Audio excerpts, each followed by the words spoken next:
lagi, saudara-saudara, dalam perkuliahan pendidikan kewarganegaraan. Kali ini kita akan masuk dalam pembahasan awal, yakni pendahuluan mengenai pendidikan kewarganegaraan. Jadi saya nanti akan menyampaikan yang pertama ini misi dari pendidikan kewarganegaraan. Kemudian yang kedua tentang sifat ilmiah dari pendidikan kewarganegaraan. Yang ketiga tidak lain adalah pengertian warga negara dan konsekuensi yuridisnya. Baiklah, saudara-saudara, kita akan mulai dari pendahuluan, yakni misi pendidikan kewarganegaraan. Nah, kalau kita biasa di perguruan tinggi, ini bagi mahasiswa yang baru, selamat jumpa lagi ya, saudara-saudara. Ayo bangun, jangan tidur. Kuliah nggak boleh tidur. Nah, tujuan pendidikan atau misi dari pendidikan dan pengajaran itu ada 3. Ini selalu saya sampaikan di dalam beberapa orientasi perkuliahan. Kognitif, afektif, dan psikomotorik. Nah, kognitif, jadi kognitif itu tidak lain adalah menyampaikan atau proses pengajaran yang bertujuan menyampaikan teori-teori pengetahuan yang wajib dihafalkan, wajib dipahami oleh peserta didik. Ini kognitif. Jadi dengan misi ini, maka saudara-saudara hanya dituntut untuk memahami pengetahuan atau mungkin teori yang saudara-saudara harus perkuat. Ini kognitif. Misalnya begini, saudara ditanya, jelaskan pengertian negara menurut Logeman. Ini kan saudara-saudara sudah ngambil mata kuliah mulai yang semester baru ini, yang mahasiswa baru kan sudah masuk dalam kuliah ilmu negara. Apa yang dimaksud negara menurut Logeman? Maka saudara-saudara harus hafal dengan pandangannya Logeman. Nggak boleh saudara-saudara kemudian menjawab dengan mempergunakan pandangannya saya. Hestu, nggak bisa. Harus pandangannya Logeman. Nah itu, jadi pendek kata yang disasar dalam konteks pengajaran ini tidak lain adalah hafalan saudara-saudara. Kemudian yang kedua, itu psikomoafektif. Misi pendidikan afektif itu adalah menumbuhkan penyadaran akan arti pentingnya teori, ya kan, yang dipergunakan untuk menerangkan suatu fenomena yang terjadi di dalam masyarakat. Ini afektif. Misalnya begini pertanyaannya. Jelaskan pendapat saudara tentang perbedaan negara integralistik dan negara totaliter. Misalnya seperti itu. Nah, misalnya seperti itu. Nah, Anda harus menerangkan ini menurut pandangan saudara. Ya kan? Karena saudara sudah sadar, sudah memahami teori. Tetapi pandangan saudara ketika menjawab itu harus diselaraskan dengan teori yang sudah diberikan. Misalnya pandangan negara integralistik menurut Supomo, totaliter menurut Spinoza misalnya seperti itu. Nah, dari dua pandangan ini Anda kemudian mencoba menerjemahkan menurut penyadaran saudara sendiri. Ini afektif, tingkatannya lebih tinggi dari kognitif. Yang berikutnya, saudara-saudara, itu adalah psikomotorik. Nah, psikomotorik itu adalah suatu model pembelajaran di mana mahasiswa, saudara-saudara semua, diminta untuk sampai mampu menyelesaikan sebuah permasalahan berdasarkan teori dan pandangan saudara sendiri, karena saudara sudah sadar bahwa teori itu mampu untuk menyelesaikan sebuah permasalahan. Misalnya kalau psikomotorik itu nanti saudara-saudara mulai, misalnya begini, Anda harus tahu mengenai hukum, kemudian mengenai peraturan perundang-undangan, kemudian saudara-saudara diminta untuk menyusun sebuah rancangan undang-undang. Nah, itu psikomotorik. Nah, bagaimana dengan pendidikan kewarganegaraan? Nah, dalam pendidikan kewarganegaraan ini, yang disasar itu sebetulnya adalah kognitif, afektif, dan psikomotorik. Ya kan? Tiga-tiganya ini disasar. Namun, untuk menilai akhir atau mengevaluasi akhir dari kemampuan ketiga ini kan tidak memungkinkan. Afektif, kesadaran. Bagaimana kesadaran Anda tentang bela negara? Kan sulit terukur ini. Kemudian apa yang Anda lakukan dalam konteks psikomotorik dalam bela negara? Kan nggak bisa terukur, sulit untuk diukur. Ya kan? Kalau afektif kesadaran, berarti setiap hari saya harus mengawasi saudara-saudara bagaimana perilaku saudara-saudara dalam menerjemahkan cinta tanah air. Kemudian dalam psikomotorik, berarti saya setiap hari harus melihat saudara-saudara apa yang saudara lakukan untuk menyelesaikan persoalan ketika negara ini menghadapi masalah. Saking cintanya dengan negara ini. Kan sulit. Bisa-bisa saya nggak mungkin di rumah. Karena setiap hari, melihat apakah setiap hari Senin, saudara-saudara nyari orang upacara, kemudian ikut upacara. Kan sulit. Nah, oleh sebab itulah, dalam konteks pendidikan kewarganegaraan ini, maka evaluasi penilaian pendidikan kewarganegaraan itu hanya mempergunakan perspektif kognitif, pengetahuan, hafalan saudara-saudara, prinsip-prinsip dasar ketika saudara cinta tanah air, rela berkorban, mempunyai semangat nasionalisme, hanya itu. Karena pendidikan kewarganegaraan itu adalah pendidikan nilai, sama seperti pendidikan agama. Ya kan? Kalau pendidikan agama kan yang dinilai itu kan pengetahuannya, saudara-saudara.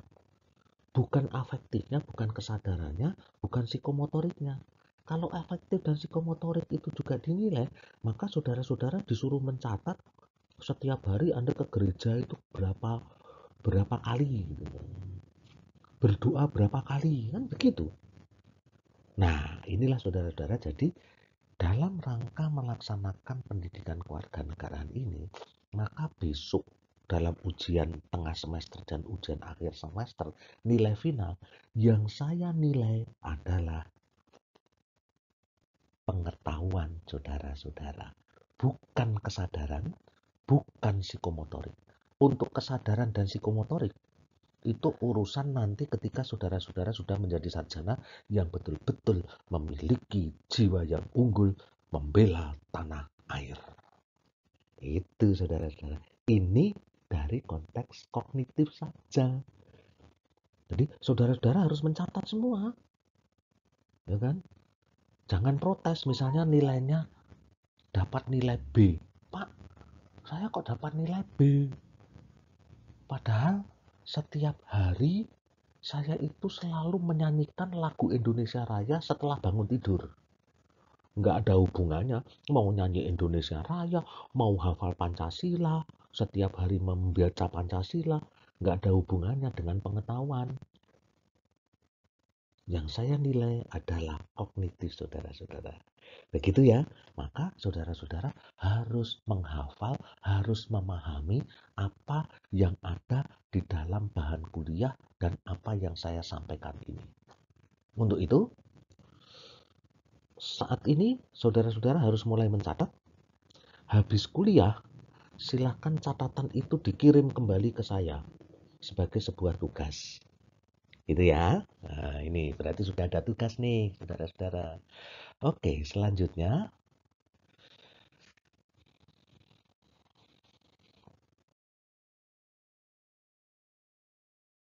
Nah, saudara-saudara, tadi sudah kita bahas mengenai apa sih yang menjadi misi pendidikan kewarganegaraan, dan dari misi itu apa yang akan dinilai Pak Hestu gitu ya, kognitif ya, yang saya nilai bukan afektif maupun psikomotorik. Ya kan beda dengan misalnya nanti saudara-saudara setelah mengambil mata kuliah perancangan peraturan perundang-undangan, itu tiga-tiganya saya nilai. Kognitif, afektif, psikomotorik saya nilai semua gitu ya. Nah itu. Baik. Sekarang pendidikan kewarganegaraan. Sifat ilmiahnya bagaimana sih? Jadi adakah sifat ilmiah dari pendidikan kewarganegaraan itu? Jadi suatu pengetahuan dikatakan ilmiah jika memenuhi yang lama sudah tahu ini, mahasiswa lama sudah tahu ini, yang baru ini tentunya. Jika memenuhi, dan biasanya mata kuliah Pancasila juga menyampaikan hal semacam ini. Dulu saya juga mengajar mata kuliah Pancasila, tapi karena oh iya, saya terlalu banyak mata kuliah yang saya ajar itu, saya asuh itu terlalu banyak, akhirnya mata kuliah pendidikan kewarganegaraan tidak di tidak saya saya tidak mengampu lagi. Sekarang jadi mengampu lagi. Dulu Pancasila juga saya ampu, dan kemudian statistik juga saya ampu dulu, banyak sekali dulu, sehingga saya sampai istilahnya kalau orang Jawa itu wowoken gitu ya. Nah, sifat ilmiah suatu pengetahuan itu biasanya memenuhi syarat. Yang pertama, dia harus berobjek. Artinya, pengetahuan itu harus memiliki satu pokok kajian. Ya kan, satu pokok kajian. Nah, satu pokok kajian itu harus juga memenuhi syarat. Yang pertama, kausa materialis, asal mula bahan.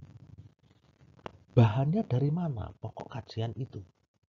Kemudian yang kedua, kausa formalis, bentuknya kayak apa pokok kajian itu? Yang ketiga, kausa efisien, bagaimana proses dari bahan-bahan kausa materialis itu, dari bahan-bahan pokok kajian itu menjadi bentuk pokok kajian itu. Prosesnya bagaimana? Yang keempat, kausa finalis. Apa tujuannya kita mempelajari objek kajian itu, pokok kajian itu? Jadi kausa materialis itu adalah asal mula bahan, kausa formalis itu adalah asal mula bentuk, form dari kata form, kausa efisien asal mula proses, proses dari bahan menjadi bentuk, kemudian kausa finalis itu adalah asal mula tujuan. Tujuannya apa sih kita mempelajari pokok kajian tersebut? Ini syarat yang pertama. Syarat yang kedua, dia harus bersistem. Suatu pengetahuan dinyatakan ilmiah jika dia bersistem. Ya, apa itu sistem? Sistem adalah satu apa? Satu sistem adalah satu susunan yang terdiri dari bagian-bagian, di mana bagian yang satu itu saling berhubungan dengan yang lain, baik secara fungsional maupun secara struktural, membentuk satu kesatuan. Nah, itu sistem. Pertanyaannya kan begini, apakah objek kajian atau pokok kajian itu terdiri dari bagian-bagian yang membentuk satu kesatuan yang bulat? Itu sistem namanya. Nah, itu ya. Yang berikutnya adalah bermetode, saudara-saudara. Apakah pokok kajian tersebut memiliki atau menyediakan cara untuk menyelesaikan persoalan ketika dia menghadapi masalah? Jadi pokok kajian ini menyediakan cara untuk menyelesaikan masalah, ya kan? Dan cara ini memang sudah baku disediakan oleh pokok kajian tersebut. Misalnya kalau hukum besok saudara-saudara, ya kan? Kalau hukum itu metodenya itu ada dua, normatif yuridis. Itu intinya adalah melakukan sinkronisasi dan harmonisasi peraturan perundang-undangan. Jika ada suatu persoalan di dalam masyarakat, maka orang akan melihat hukumnya apa. Dan ini sinkron nggak peraturan perundang-undangan yang mengatur tentang masalah ini. Itu normatif yuridis. Ada yang sosiologis empiris. Ya kan? Bagaimana kenyataan yang ada di dalam masyarakat itu diabstraksikan, dicari unsur-unsur yuridisnya untuk menjadi satu norma hukum. Nah, itu sosiologis empiris atau sosiolegal. Itu saudara-saudara. Nah, ini metode. Pokok kajian itu harus menyediakan metode. Yang terakhir, saudara-saudara, pokok kajian ini harus bersifat universal. Maksudnya apa? Maksudnya adalah pokok kajian ini memang dipelajari, ya kan, dikaji, dibutuhkan, dan dipergunakan untuk menyelesaikan persoalan-persoalan oleh setiap orang, tidak terikat waktu dan tempat, lintas budaya, lintas negara, lintas masyarakat. Artinya semua orang secara universal, secara umum itu membutuhkan pokok kajian ini. Contohnya, hukum itu universal enggak? Kalau Anda menjawab, enggak Pak, oh, berarti hukum itu hanya di Indonesia saja. Oh, enggak, hukum itu ada di negara, di setiap ada masyarakat, di situ pasti ada hukum. Maka hukum itu universal. Nah ini, itu sifat universalnya itu seperti itu, saudara-saudara. Gitu ya. Nah inilah syarat sifat ilmiah suatu pengetahuan. Pertanyaannya sekarang, bagaimana dengan pendidikan kewarganegaraan? Apakah itu juga merupakan sebuah pengetahuan ilmiah ataukah hanya sekedar pendidikan politik? Ya, untuk itu kita akan coba lihat secara lebih gamblang, kita kaji satu persatu syarat-syarat semacam ini. Perlu digarisbawahi, syarat ini adalah syarat pengetahuan secara ilmiah menurut Aristoteles. Ya, itu. Jadi kalau saya ada pertanyaan nanti, jelaskan sifat ilmiah suatu pengetahuan, syarat-syarat sifat ilmiah suatu ilmu pengetahuan menurut Aristoteles. Nah, Anda harus menjawab dengan mempergunakan ini. Gitu ya. Selanjutnya kita akan coba melakukan kajian terhadap pendidikan kewarganegaraan. Nah, apakah hukum itu bersifat ilmiah? Nah, coba nanti yang mata kuliah PIH. Sekarang kan saya mengambil nih semester 1 nih. Nanti sama dosennya tanyakan tuh, Pak, apakah hukum itu pengetahuan yang ilmiah? Kalau hukum pengetahuan itu ilmiah, syarat-syaratnya apa sih Pak? Dan apakah syarat-syarat itu memang sudah dipenuhi oleh hukum sebagai pengetahuan yang ilmiah? Coba besok ditanyakan seperti itu. Tapi jangan ngomong loh ya, ini saya disuruh Pak Hestu menanyakan seperti itu. Jangan, itu namanya mengadu domba itu namanya. Padahal domba nggak pernah diadu ya. Kasihan itu binatang selalu dipakai untuk tempat hal-hal yang bersifat negatif, ya kan? Adu domba gitu. Kambing hitam gitu. Ya kan, kambing congek gitu tuh. Kasihan kan binatang nggak salah apa-apa dipergunakan untuk idiom-idiom yang selalu negatif. Baik, kita kembali ke hal-hal yang bersifat kewarganegaraan.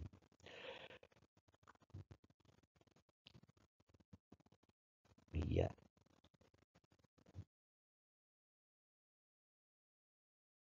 baik. Nah, saudara-saudara, tadi kita sudah melihat ya. Sekarang kita akan coba lihat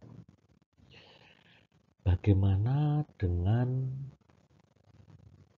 pendidikan kewarganegaraan.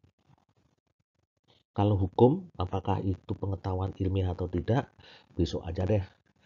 Ketika mengambil mata kuliah hukum tata negara, saya nanti akan sampaikan mengenai hal itu. Tetapi awalnya kalau saudara-saudara ingin menanyakan kepada dosen PIH, silakan, nggak menjadi masalah. Apakah hukum itu ilmiah? Jangan-jangan hukum itu hanya seni untuk mengatur orang. Kalau sifat ilmiah apa? Ya kan, syarat-syaratnya. Nah, sekarang kita lihat objek pendidikan kewarganegaraan. Apa itu objek pendidikan kewarganegaraan? Yang mau dikaji dalam pendidikan kewarganegaraan itu apa? Nah, sebetulnya pendidikan kewarganegaraan itu hanya mau mengkaji peran dan kedudukan warga negara sebagai anggota organisasi kekuasaan. Negara itu kan organisasi kekuasaan. Nah, ini dalam konteks semacam itu, maka syarat kausanya apa ini? Yang pertama kausa materialis. Asal mula bahan.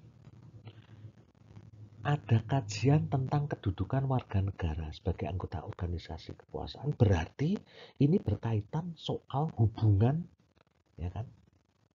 Kausa materialisnya itu adalah hubungan antara warga negara dengan negara sebagai dua entitas yang berbeda karena teori sosial kontrak.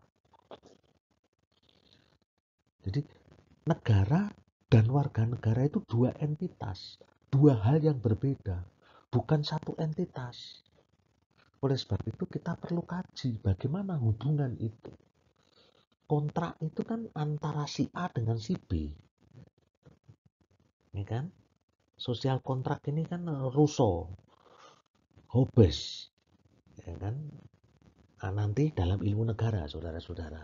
Nanti kalau saya cerita tentang sosial kontrak, teori tentang terbentuknya negara melalui sosial kontrak, wah, saya nanti akan merambah ilmu negara, ya kan? Tapi nanti tanyakan aja pada dosen yang mengajar ilmu negara. Pak, yang dimaksud negara itu muncul karena sosial kontrak itu kayak apa sih menurut Rousseau maupun Thomas Hobbes, gitu. Misalnya seperti itu. Jadi asal mula bahannya seperti itu. Hubungan antara warga negara dan negara sehingga akan memunculkan apa? Memunculkan hak dan kewajiban di masing-masing. Nah, itu. Kausa formalisnya apa?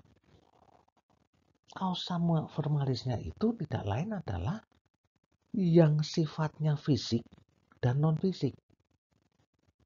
Hubungan antara warga negara dan negara yang kemudian muncul dalam dimensi cinta tanah air misalnya, itu kan bisa di dalam konteks fisik maupun non fisik.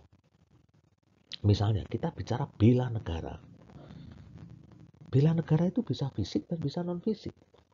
Yang fisik, Anda masuk ke wajib militer melalui pendidikan militer. Sementara yang non fisik, ya Anda masuk di fakultas hukum, lalu dengan pengetahuan hukum itu, saudara-saudara mulai melakukan mulai melakukan pembenahan,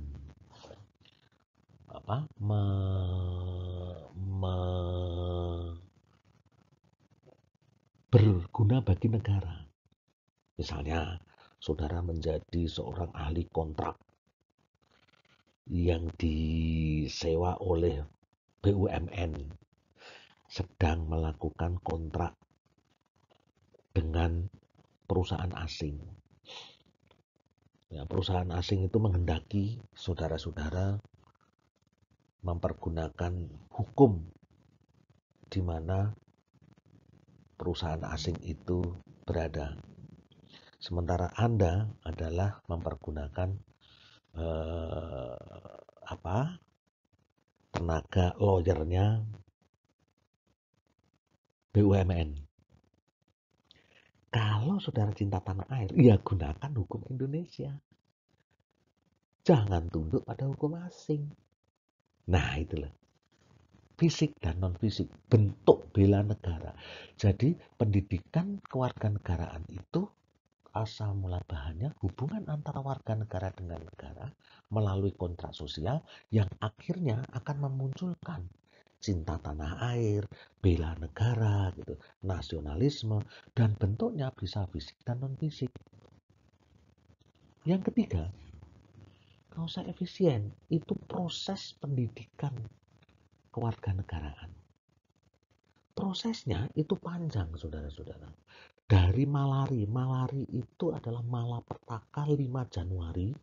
Pada waktu itu mahasiswa UI, Dewan Mahasiswa UI sekitar tahun 70-an itu melakukan demonstrasi besar-besaran menentang investasi Jepang di Indonesia. Nah, pada waktu itu, setelah malari terjadilah kerusuhan. Ya, mobil-mobil Jepang yang ada di Jakarta itu dibakarin semua. Nah, itu saya masih SD saya itu, kalau nggak SD SMP saya itu malari itu. saya SD. Nah, kemudian dari peristiwa malari itulah ada kesepakatan antara Dewan Mahasiswa dengan tentara untuk melakukan semacam pendidikan bela negara. Ya, pendidikan bela negara. Nah, disitulah kemudian di lingkungan mahasiswa ada pendidikan bela negara.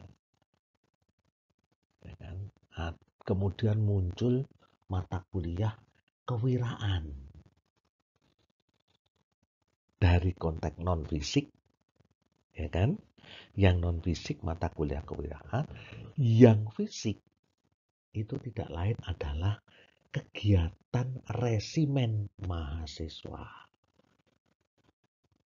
Nah, kemudian saudara-saudara, setelah terjadi reformasi, segala sesuatu yang berbau militeristik dalam ranah-ranah sipil, masyarakat sipil, civilian, itu ditolak. Akhirnya, pendidikan kewirausahaan, resimen mahasiswa mulai beku, dalam tanda kutip membeku. Dan kemudian dilanjutkan, diubah menjadi pendidikan kewarganegaraan. Saya memahami ini karena waktu itu saya memperoleh pemahaman dari Lemhanas, gitu ya, ketika saya mengikuti pendidikan di Lemhanas itu, gitu ya. Nah, kausa efisien, prosesnya seperti ini. Jadi prosesnya kemudian muncul 2 cabang.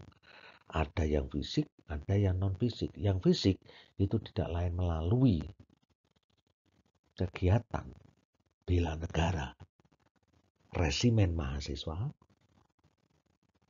Itu kalau nggak salah ada surat keputusan bersama antara Mendikbud dengan Menteri Pertahanan, kalau nggak salah. Pada waktu itu. kemudian muncul lagi mata kuliah kewiraan. Mata kuliah yang dimaksud untuk menanamkan patriotisme. Nah, kemudian kausa finalisnya paham akan peran dan tanggung jawab. Jadi apa tujuannya mempelajari pendidikan kewarganegaraan? Ya, supaya mahasiswa paham akan peran dan tanggung jawab warga negara dalam konteks kehidupan organisasi kekuasaan. Ya kan? Peran dan tanggung jawabnya apa? Saudara-saudara, ketika nanti saudara-saudara sudah menyelesaikan studi ini, saudara-saudara sebagai seorang mahasiswa, apa tanggung jawabnya? Nah, itu. Nah, kemudian saudara-saudara,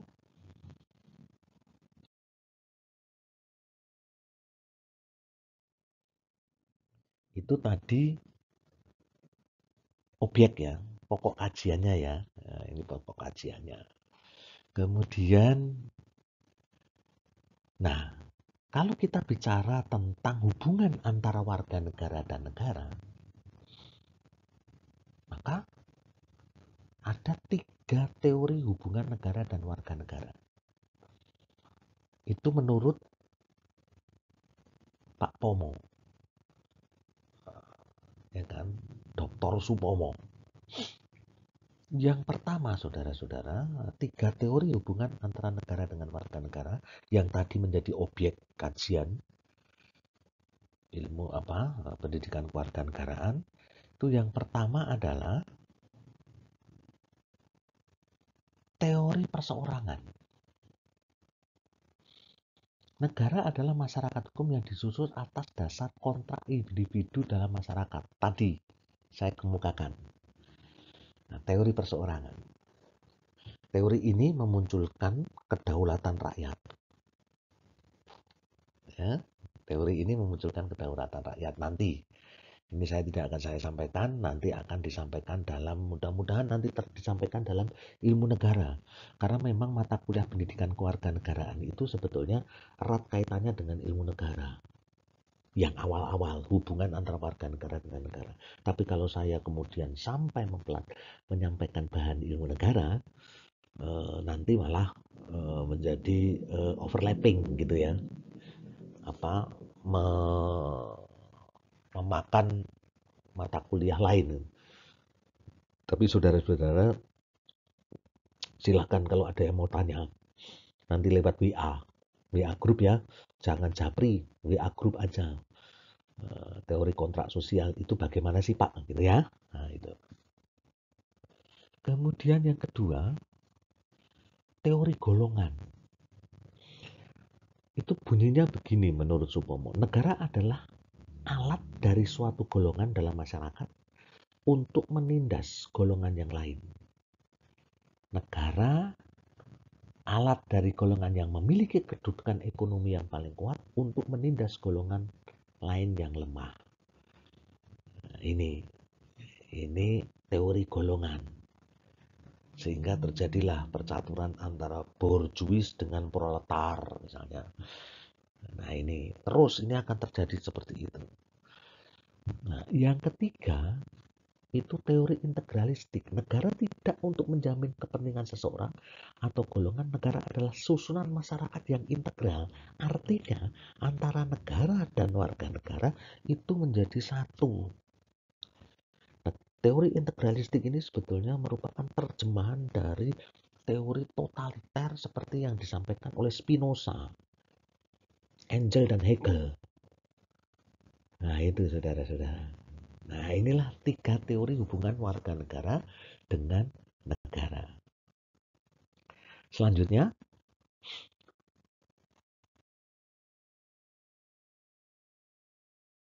nah, setelah berobjek, maka sistematika pendidikan kewarganegaraan itu apa? Apakah pendidikan warga negara itu memenuhi unsur sistemik? Dia terdiri dari bagian-bagian yang masing-masing bagian itu menunjukkan hubungan antara satu dengan yang lain, kemudian membentuk satu kebulatan. Ambil contoh, hukum itu sistem atau bukan? Dalam konstruksi normatif yuridis, hukum itu sistem. Karena apa? Karena sistemnya hukum itu tidak lain adalah hierarkis. Lex spesialis, derogat, lex generalis, misalnya seperti itu sistem. Nah, sekarang pendidikan kewarganegaraan itu sistem atau enggak? Kita coba lihat. Objek kajian tersusun sebagai suatu tatanan yang terdiri dari bagian-bagian yang saling berhubungan membentuk satu kesatuan. Nah, ini sistem. Apakah pendidikan kewarganegaraan juga seperti itu? Kita coba lihat. Di rumpun ilmu-ilmu sosial, kajian tentang kewarganegaraan, warga negara, civilian, itu sudah banyak dilakukan. Sudah banyak. Kita ambil contoh. Di ilmu hukum, di HTN, mata kuliah yang saya asuh, itu ada hukum tata negara yang membahas di bab-bab terakhir itu tentang warga negara. Dan ada juga hukum kewarganegaraan dan imigrasi. Nah, warga negara. Hak asasi manusia dibahas. Kedaulatan rakyat juga ada kaitannya dengan warga negara. Artinya, kewarganegaraan dalam ilmu hukum merupakan bagian terkecil dari pokok bahasan yang lebih besar lagi. Ilmu politik dikenal adalah demokrasi, partisipasi, dan di situ ada warga negara juga. Peran warga negara di dalam konteks politik. Di dalam ilmu politik ada yang disebut sebagai infrastruktur politik. Suasana kehidupan di tingkat warga negara, ada partai politik, ada golongan kepentingan, ada golongan penekan, ada tokoh politik, ada media massa. Artinya, warga negara juga masih dibahas menjadi satu kajian dari bagian ilmu politik. Di ekonomi, ada ilmu ekonomi studi pembangunan. Bagaimana membangun perekonomian warga negara? Dengan apa peran warga negara dalam perekonomian? Dibahas lagi warga negara, bagian terkecil lagi. Akhirnya, warga negaraan itu adalah bagian terkecil dari cabang ilmu lain. Oleh sebab itu, kewarganegaraan tidak mempunyai sistem tersendiri, nyantol dengan sistem-sistem yang lain, ya kan? Dan ini tentunya nanti akan berkaitan dengan metodenya, cara menyelesaikan masalahnya. Nah, ini sekarang kita lihat selanjutnya.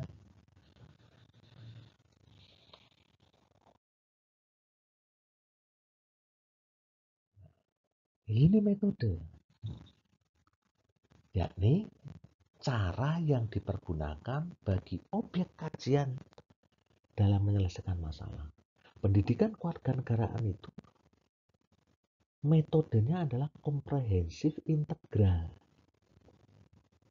yakni maksudnya menyelesaikan masalah dengan mempergunakan pendekatan atau perspektif interdisipliner dari ilmu-ilmu lain, dari berbagai disiplin ilmu, untuk diintegrasikan menjadi satu kesimpulan yang bersifat umum. Nah, komprehensif integral itu sebetulnya bukan metode, tapi cara pendekatan untuk melakukan kajian, bukan metode. Kalau metode itu kan bisa statistik, bisa normatif yuridis, bisa sosiologis empiris, kan gitu. Nah, ini saudara-saudara. Selanjutnya, nah, sifat universalitas pendidikan kewarganegaraan. Nah, kalau kita melihat dalam konteks sifat universalitas, pendidikan kewarganegaraan itu Kalau disebut sebagai pendidikan politik, cinta dan bela negara dipergunakan oleh banyak negara untuk memperkuat integrasi nasional. Pendidikan kewarganegaraan itu dipakai di negara manapun juga untuk memperkuat integrasi nasional. Sebagai pendidikan karakter diperlukan untuk menanamkan jiwa nasionalisme. Juga banyak dianut oleh berbagai negara. Nah, sebagai model politik kewarganegaraan dipergunakan oleh negara-negara pada umumnya untuk membangun partisipasi politik yang lebih luas. Jadi, jelas pendidikan kewarganegaraan itu sifat universalitasnya memang ada. Setiap negara itu memiliki pola-pola pendidikan kewarganegaraan. Contoh konkretnya, saya pernah melakukan penelitian di Denmark untuk disertasi saya. Ya, sambil jalan-jalan saya di Denmark. Saya kemudian mampir di kerajaan Denmark, di kastil kerajaan Denmark. Dan di situ ada yang menjaga. Dan ternyata yang menjaga itu adalah anak-anak SMA dan mahasiswa dengan pendidikan militer, pasukan kerajaan itu. Bagus sekali. Artinya apa? Artinya dipergunakan untuk pendidikan kewarganegaraan. Nah, itu saudara-saudara. Selanjutnya,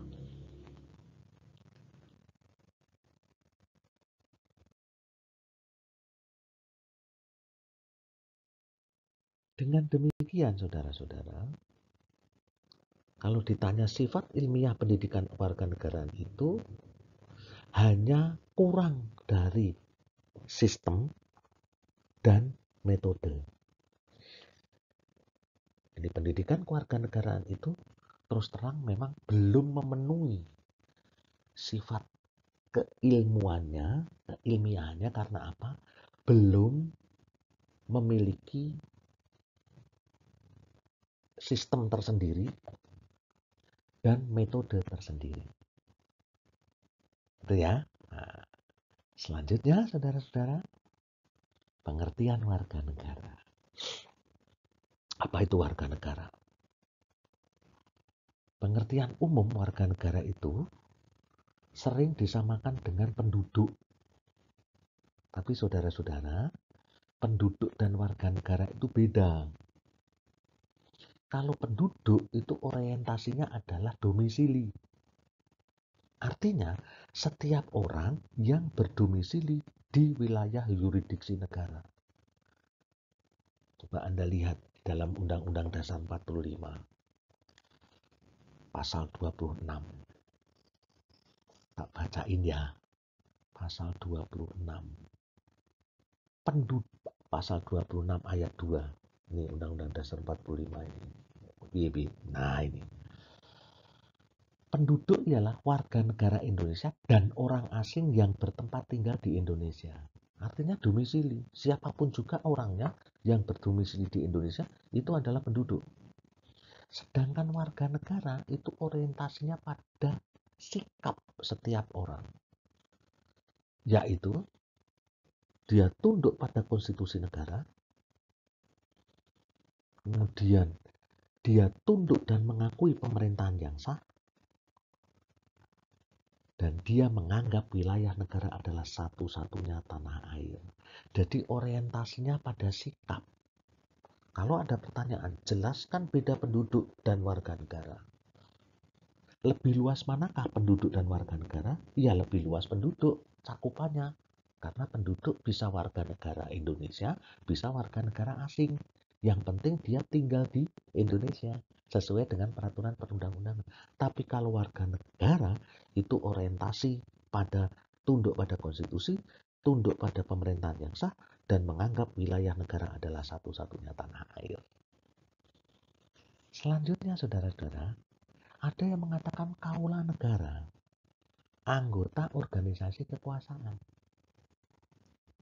Nah, sekarang dalam konteks yuridis, apa itu warga negara? Undang-Undang Dasar 45 pasal 26 ayat 1 mengatakan begini. undang-undang orang-orang bangsa Indonesia asli dan orang-orang bangsa lain yang disahkan dengan undang-undang menjadi warga negara. Pasal 26 ya, saya bacakan lengkapnya ya. Pasal 26 ayat 1. Yang menjadi warga negara ialah orang-orang bangsa Indonesia asli dan orang-orang bangsa lain yang disahkan dengan undang-undang sebagai warga negara. Jadi orang bangsa Indonesia asli dan orang-orang bangsa lain. Pertanyaannya kalau orang-orang bangsa lain biarlah gitu ya. Tapi pertanyaannya adalah siapa sih orang-orang bangsa Indonesia asli? Saya ingin tanya pada saudara-saudara. Aslikah Anda sebagai bangsa Indonesia? Ayo. Apakah saudara adalah orang-orang bangsa Indonesia asli? Sehingga dengan gagah perkasa mengatakan, iya, saya warga negara Indonesia. Siapakah orang-orang bangsa Indonesia asli itu? Kita akan lihat yang satu ini.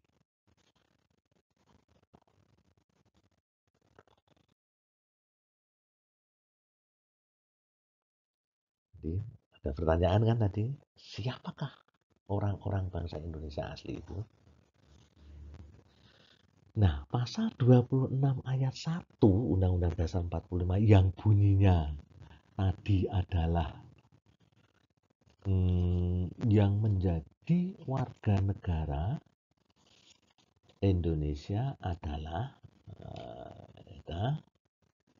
yang menjadi warga negara ialah orang-orang bangsa Indonesia asli dan orang-orang bangsa lain yang disahkan dengan undang-undang sebagai warga negara. Maka ini kalau ditafsirkan secara harafiah memunculkan masalah. Ada permasalahan sosiologis. Ya kan? Yaitu kriteria orang Indonesia asli sulit ditentukan jika ukurannya keturunan. Ius sanguinis. Ya, ius sanguinis ya. Kalau ius soli itu kan tempat kelahiran. Kriteria orang Indonesia asli akan sulit ditentukan jika ukurannya adalah keturunan. Siapa di antara saudara-saudara yang sedang menikmati kuliah ini sambil ngantuk-ngantuk melihat YouTube saya keturunan bangsa Indonesia asli? Saya Pak, bapak saya asli Indonesia, suku Jawa. Nah, simbahnya, iya Pak, simbah juga suku Jawa. Bapaknya simbah, iya suku Jawa. Bapaknya simbah. Pertanyaannya adalah, sampai tingkat berapakah keturunan itu yang kemudian disahkan sebagai sebuah keaslian? Ya, maka keaslian itu nggak bisa dipergunakan dengan mempergunakan ukuran keturunan. Ya kan? Harusnya original born citizen, keaslian berdasarkan tempat kelahiran. Itu saudara-saudara. Nah, sebentar akan dilanjutkan lagi nanti. Nah, jadi saudara-saudara, maaf agak berhenti sebentar ini tadi, ada sedikit gangguan. Nah, jadi untuk kriteria orang-orang Indonesia asli itu tidak bisa mempergunakan ukuran keturunan. Ukurannya adalah original born citizen. Keaslian didasarkan pada tempat kelahiran, iusoli harusnya gitu ya. Nah, yang kedua, kalau dengan keturunan, maka akan menimbulkan dua kategori yang selalu aja menimbulkan persoalan, yakni WNI asli dan WNI keturunan, kan gitu kan? Nah ini, dengan dua kategori ini akan mempersulit proses integrasi nasional. Itu saudara-saudara. Jadi proses integrasinya itu akan sulit karena apa? Karena selalu akan ada perbedaan pribumi, non pribumi itu. Dan ini harus mulai dihilangkan di antara saudara-saudara. Jangan sampai ada apa? Stigma pribumi dan non pribumi. Ini permasalahan sosiologis. Permasalahan yuridis, maka akan terjadi diskriminasi hukum di berbagai sektor kehidupan. Lahir sebagai orang Indonesia asli karena bapaknya orang Indonesia asli, tanpa harus melakukan tindakan apapun juga langsung disebut warga negara Indonesia. Tapi sementara yang keturunan harus melewati proses naturalisasi, ini dan itu gitu ya. SBKR, surat bukti kewarganegaraan Republik Indonesia harus ditunjukkan. Diskriminasi hukum di berbagai sektor kehidupan. Kemudian yang berikutnya adalah pengesahan kewarganegaraan melalui undang-undang merupakan tindakan yang berlebihan. Berlebihan saudara-saudara, kan bunyinya begini. Yang menjadi warga negara ialah orang-orang bangsa Indonesia asli dan orang-orang bangsa lain yang disahkan dengan undang-undang sebagai warga negara. Disahkan dengan undang-undang sebagai warga negara. Jadi orang yang menjadi warga negara itu kalau diterjemahkan secara harafiah itu menjadi undang-undang, yang mengesahkan itu menjadi warga negara itu yang mengesahkan adalah undang-undang. Dan ini adalah tindakan yang berlebihan.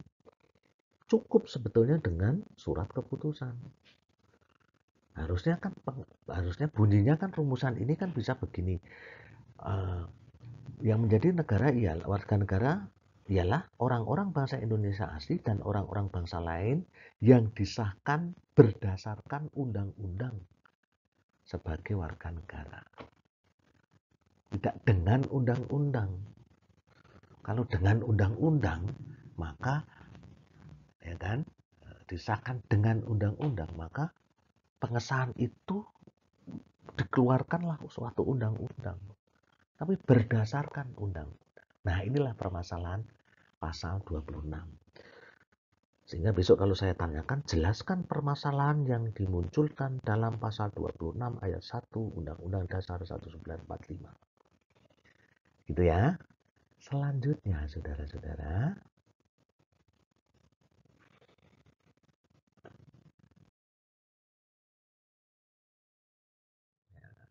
kita akan lihat apa yang akan muncul dalam slide ini. Konsekuensi yuridis status kewarganegaraan. Nah, suatu status kewarganegaraan itu akan memunculkan konsekuensi yuridis. Yaitu yang pertama, dalam lingkup hukum perdata internasional. Dalam lingkup hukum perdata internasional itu dikenal adanya prinsip nasionalitas, yaitu status kewarganegaraan berkaitan dengan hak dan kewajiban akan melekat dimanapun dia berada. Oleh sebab itu, hukum nasional akan selalu melindungi dimanapun dia berada. Nah, prinsip seperti ini ketika di dalam dunia internasional sering berhadapan dengan prinsip domisili, yaitu perbuatan hukum yang dilakukan oleh seseorang dipengaruhi atau ditentukan atau dilindungi oleh hukum di mana dia berdomisili. Nah, kalau seperti ini terjadi, maka sering terjadi pertabrakan antara prinsip nasionalitas dengan prinsip domisili. Orang Indonesia melakukan perbuatan hukum, dia harusnya dilindungi oleh hukum Indonesia, tapi ternyata dia juga terkena persoalan di hukum di mana dia berdomisili. Banyak kan kasus-kasus yang berkaitan dengan TKI di Indonesia. Nah, dengan adanya tabrakan semacam ini biasanya kemudian dilakukan cara perjanjian ekstradisi. Nah, itu nanti hukum internasional gitu ya. Saudara-saudara nanti ambil hukum internasional, bagaimana ini perjanjian ekstradisi itu dilakukan. Ini prinsip perdata internasional.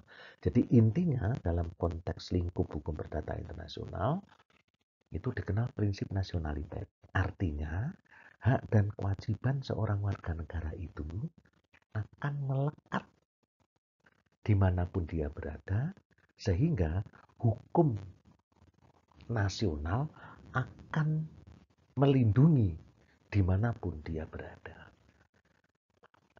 Kemudian lingkup hukum keluarga, family right. Jadi status kewarganegaraan seseorang itu akan terkait dengan hubungan antara orang tua dan anak. Khususnya menyangkut pewarisan, perwalian, dan pengampuan. Pewarisan itu tidak lain adalah proses beralihnya, ya kan, harta waris kepada ahli waris, ya kan, itu pewarisan. Pengampuan itu adalah proses beralihnya perbuatan hukum, ya kan, dari seseorang yang tidak cakap melakukan perbuatan hukum karena ada kelainan jiwa misalnya, kepada orang yang cakap melakukan perbuatan hukum. Itu pengampuan. Kemudian ada lagi perwalian adalah proses beralihnya perbuatan hukum dari orang yang tidak cakap melakukan perbuatan hukum karena masih di bawah umur kepada orang yang sudah cakap melakukan perbuatan hukum karena sudah dewasa. Saudara-saudara yang kuliah baru masuk di sini kan punya wali, orang tua gitu ya. Jadi kalau Pak Dekan atau Bu Dekan itu pengen memanggil orang tua, pengen memanggil saudara ada persoalan, itu yang dipanggil adalah wali. Nah, gitu kan? Nah ini disebut lingkup hukum keluarga. Ini konsekuensi yuridis status kewarganegaraan. Yang terakhir adalah lingkup hukum publik. Ini menunjukkan status kewarganegaraan seseorang itu tidak lain adalah anggota organisasi kekuasaan. Dan oleh sebab itu, negara wajib melakukan perlindungan terhadap warga negaranya. Ini hukum publik. Hukum publik itu kan sebetulnya kan untuk melindungi warga negara. Nah ini konsekuensi yuridis status kewarganegaraan seseorang. Dengan demikian, saudara-saudara, kalau kita melihat konsekuensi yuridis ini, maka titik kajian dari aspek kewarganegaraan dalam konstruksi yuridis atau hukum itu tidak lain adalah menyangkut soal hak. Soal hak.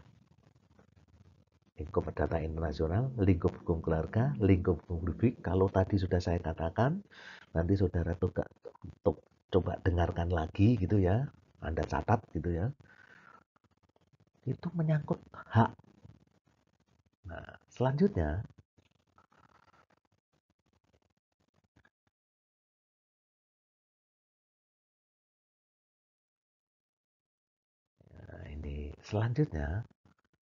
bagaimana dengan kajian pendidikan kewarganegaraan dalam perspektif politik education, pendidikan politik?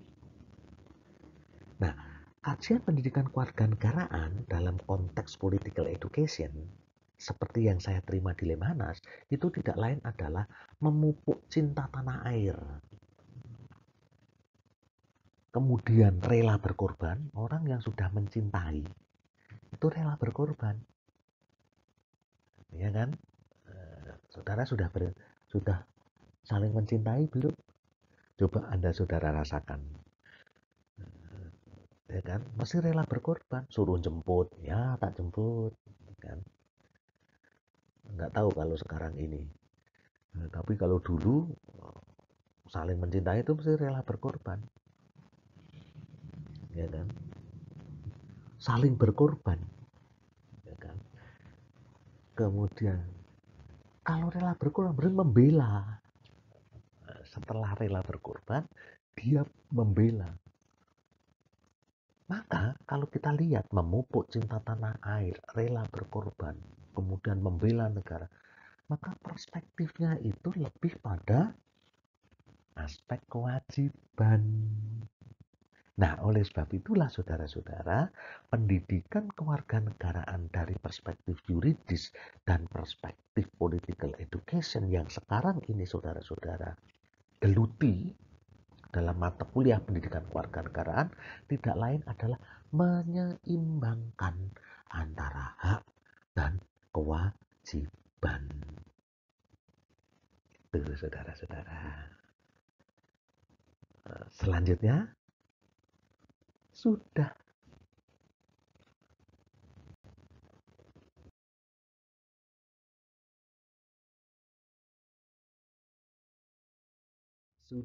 selesai kuliah ini. Silakan saudara-saudara mencatat apa yang sudah saya sampaikan. Kemudian silakan saudara-saudara mengupload di situs kuliah ini. Demikian saudara-saudara. Sekian dan terima kasih. Sampai jumpa minggu depan. Tetap sehat. Pakai masker. Kalau bisa pakai face shield. Tetap jaga jarak. COVID naik terus saudara-saudara. Jadi kasus COVID ini naik terus. Yogyakarta ada klaster baru. Namanya Soto Lamongan. Dan celakanya itu dekat rumah saya. Di XT Square.